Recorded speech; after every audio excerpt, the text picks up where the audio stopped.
ॐ श्रीगणेशाय नमः। श्रीसरस्वत्यै नमः। श्रीबुधाय नमः।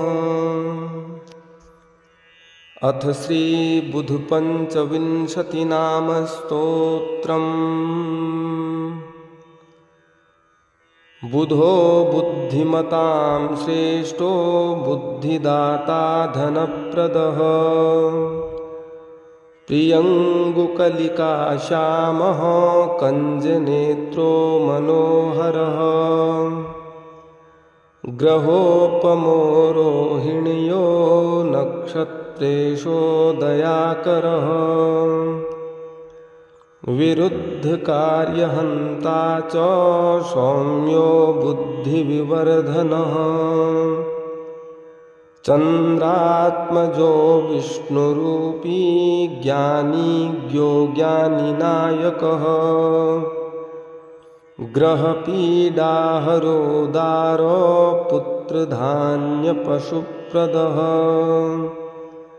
लोकप्रियः सौम्यमूर्तिर्मुणदो गुणिवत्सलः।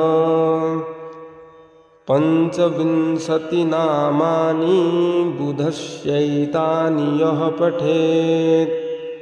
स्मृत्वा बुधं सदा तस्य पीडा सर्वा विनश्यति। तद्दिने वा पठेद्यस्तु लभते स मनोगतम्। इति श्रीपद्मपुराणे बुधपञ्चविंशतिनामस्तोत्रम् सम्पूर्णम्। बुधो बुद्धिमतां श्रेष्ठो बुद्धिदाता धनप्रदः। प्रियङ्गुकलिकाश्यामः कञ्जनेत्रो मनोहरः। ग्रहोपमो रोहिण्यो नक्षत्रेशो दयाकरः। विरुद्धकार्यहन्ता च सौम्यो बुद्धिविवर्धनः। चन्द्रात्मजो विष्णुरूपी ज्ञानी ज्ञानिनायकः। ग्रहपीडाहरो दारो पुत्रधान्यपशुप्रदः। लोकप्रियः सौम्यमूर्तिर्मुणदो गुणिवत्सलः। पञ्चविंशतिनामानि बुधस्यैतानि यः पठेत्।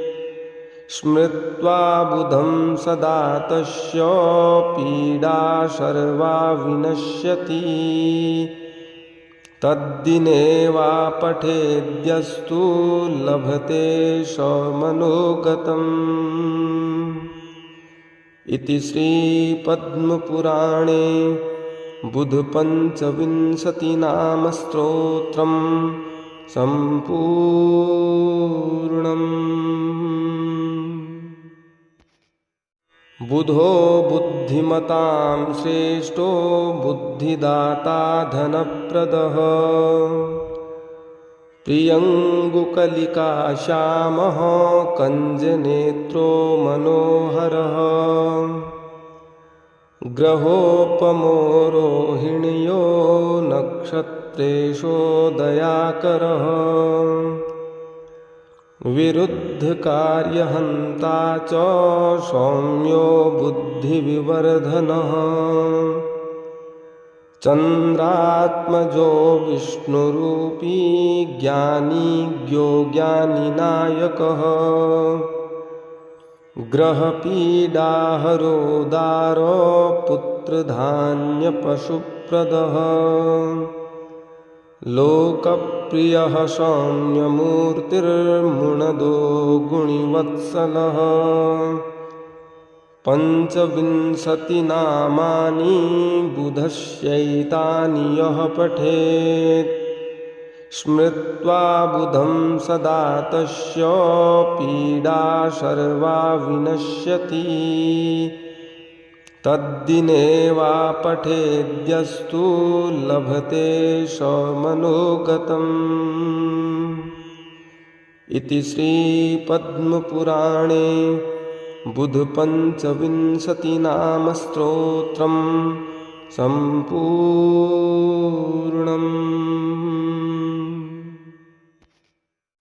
बुधो बुद्धिमतां श्रेष्ठो बुद्धिदाता धनप्रदः। प्रियङ्गुकलिका श्यामः कञ्जनेत्रो मनोहरः। ग्रहोपमो रोहिण्यो नक्षत्रेशो दयाकरः। विरुद्धकार्यहन्ता च सौम्यो बुद्धिविवर्धनः। चन्द्रात्मजो विष्णुरूपी ज्ञानी ज्ञो ज्ञानिनायकः। ग्रहपीडाहरो दारो पुत्रधान्यपशुप्रदः। लोकप्रियः सौम्यमूर्तिर्मुणदो गुणिवत्सलः। पञ्चविंशतिनामानि बुधस्यैतानि यः पठेत्। स्मृत्वा बुधं सदा तस्य पीडा सर्वा विनश्यति।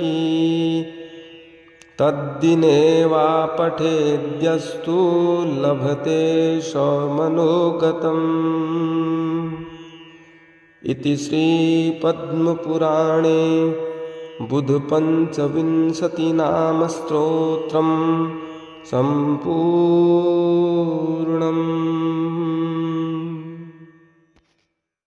बुधो बुद्धिमतां श्रेष्ठो बुद्धिदाता धनप्रदः। प्रियङ्गुकलिका श्यामः कञ्जनेत्रो मनोहरः। ग्रहोपमो रोहिण्यो नक्षत्रेशो दयाकरः। विरुद्धकार्यहन्ता च सौम्यो बुद्धिविवर्धनः। चन्द्रात्मजो विष्णुरूपी ज्ञानी ज्ञो ज्ञानिनायकः। ग्रहपीडाहरो दारो पुत्रधान्यपशुप्रदः। लोकप्रियः सौम्यमूर्तिर्मुणदो गुणिवत्सलः। पञ्चविंशतिनामानि बुधस्यैतानि यः पठेत्। स्मृत्वा बुधं सदा तस्य पीडा सर्वा विनश्यति। तद्दिने वा पठेद्यस्तु लभते स मनोगतम्। इति श्रीपद्मपुराणे बुधपञ्चविंशतिनामस्तोत्रम् सम्पूर्णम्। बुधो बुद्धिमतां श्रेष्ठो बुद्धिदाता धनप्रदः। प्रियङ्गुकलिका श्यामः कञ्जनेत्रो मनोहरः। ग्रहोपमो रोहिण्यो नक्षत्रेशो दयाकरः। विरुद्धकार्यहन्ता च सौम्यो बुद्धिविवर्धनः। चन्द्रात्मजो विष्णुरूपी ज्ञानी ज्ञो ज्ञानिनायकः। ग्रहपीडाहरो दारो पुत्रधान्यपशुप्रदः। लोकप्रियः सौम्यमूर्तिर्मुणदो गुणिवत्सलः। पञ्चविंशतिनामानि बुधस्यैतानि यः पठेत्। स्मृत्वा बुधं सदा तस्य पीडा सर्वा विनश्यति। तद्दिने वा पठेद्यस्तु लभते स मनोगतम्। इति श्रीपद्मपुराणे बुधपञ्चविंशतिनाम स्तोत्रम् सम्पूर्णम्। बुधो बुद्धिमतां श्रेष्ठो बुद्धिदाता धनप्रदः।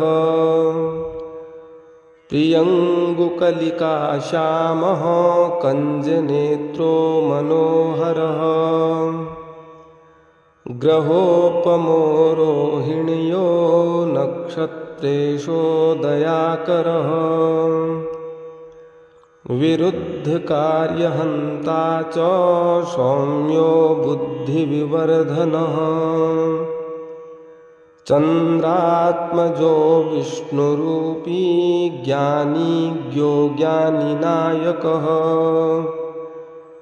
ग्रहपीडाहरो दारो पुत्रधान्यपशुप्रदः।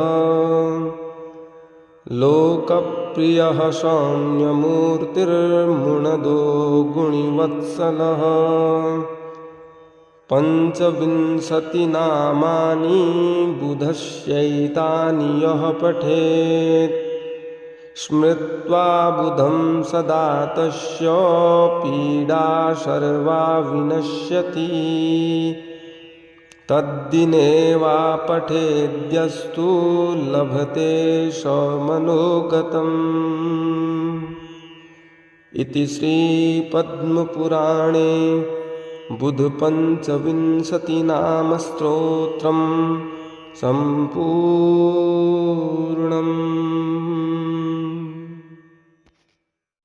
बुधो बुद्धिमतां श्रेष्ठो बुद्धिदाता धनप्रदः। प्रियङ्गुकलिकाश्यामः कञ्जनेत्रो मनोहरः।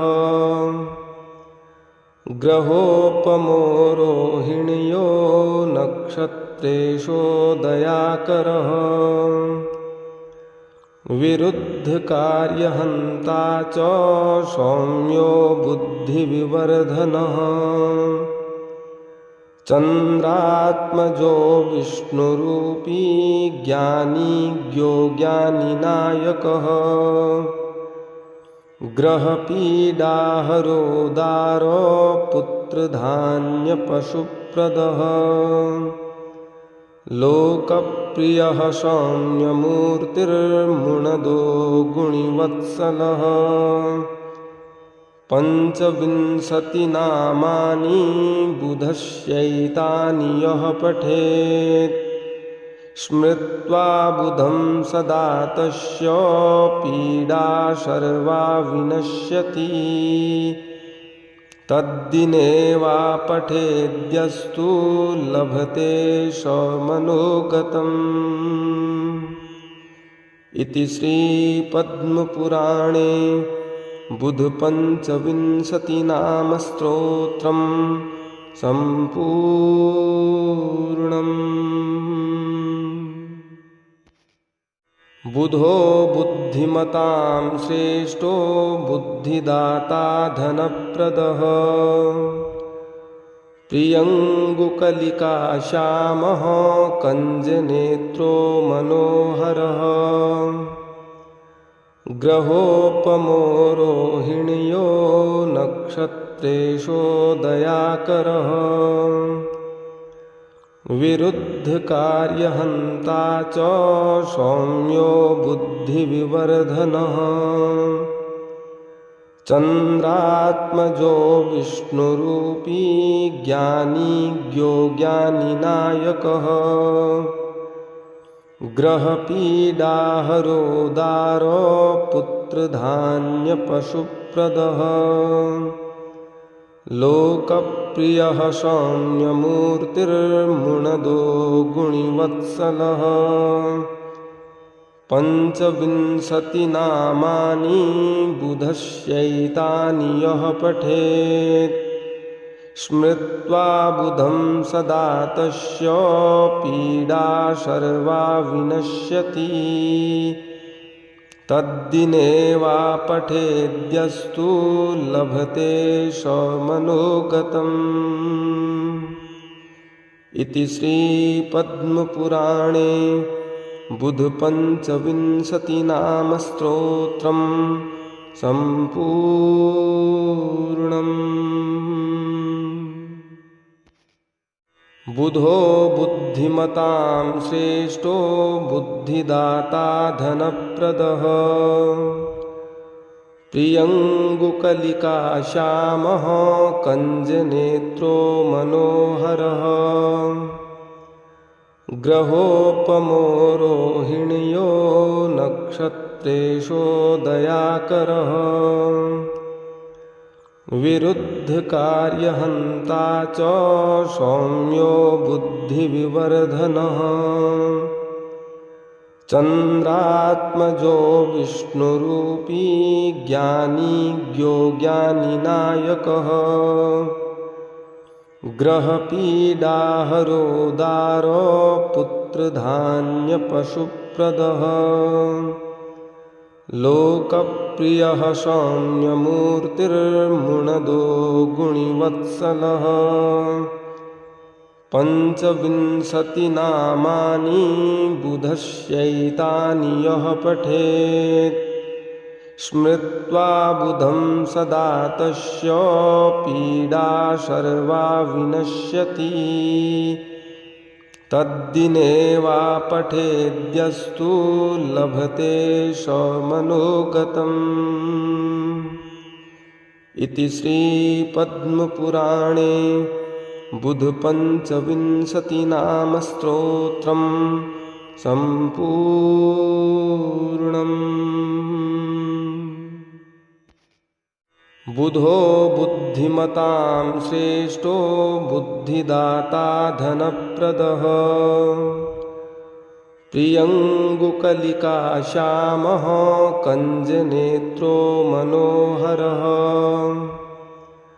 ग्रहोपमो रोहिण्यो नक्षत्रेशोदयाकरः। विरुद्धकार्यहन्ता च सौम्यो बुद्धिविवर्धनः। चन्द्रात्मजो विष्णुरूपी ज्ञानी ज्ञानिनायकः। ग्रहपीडाहरो दारो पुत्रधान्यपशुप्रदः। लोकप्रियः सौम्यमूर्तिर्मुणदो गुणिवत्सलः। पञ्चविंशतिनामानि बुधस्यैतानि यः पठेत्। स्मृत्वा बुधं सदा तस्य पीडा सर्वा विनश्यति। तद्दिने वा पठेद्यस्तु लभते स मनोगतम्। इति श्रीपद्मपुराणे बुधपञ्चविंशतिनामस्तोत्रम् सम्पूर्णम्। बुधो बुद्धिमतां श्रेष्ठो बुद्धिदाता धनप्रदः। प्रियङ्गुकलिकाश्यामः कञ्जनेत्रो मनोहरः। ग्रहोपमो रोहिण्यो नक्षत्रेशोदयाकरः। विरुद्धकार्यहन्ता च सौम्यो बुद्धिविवर्धनः।